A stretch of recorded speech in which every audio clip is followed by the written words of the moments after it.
ശ്രീ ഗുരുവായൂരപ്പ ശരണം. ദശകം 15 കപിലോപദേശം.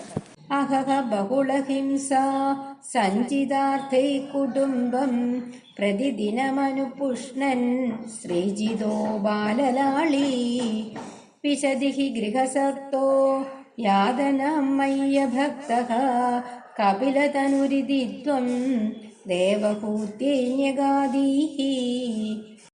അന്വയം നോക്കാം.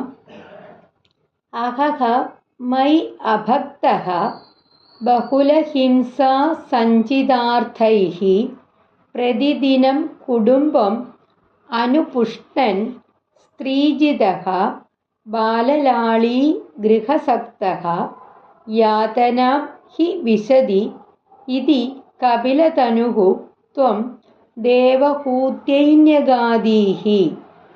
എന്നിൽ ഭക്തിയില്ലാത്തവൻ പലതരത്തിൽ ഹിംസ കൊണ്ട് ആർജിച്ച ധനം കൊണ്ട് ദിവസേന നാൾതോറും കുടുംബം പുലർത്തിക്കൊണ്ടും സ്ത്രീകൾക്ക് വഴങ്ങിക്കൊണ്ടും കുട്ടികളെ കളിപ്പിച്ചുകൊണ്ടും ഗൃഹകാര്യങ്ങളിൽ മുഴുകി ഒടുവിൽ മരണശേഷം നരകദുഃഖത്തെ തന്നെ അനുഭവിക്കേണ്ടതായിട്ട് വരുന്നു എന്നിങ്ങനെ നിന്തിരുവടി മാതാവിനോട് പറഞ്ഞു. കഷ്ടം കഷ്ടം.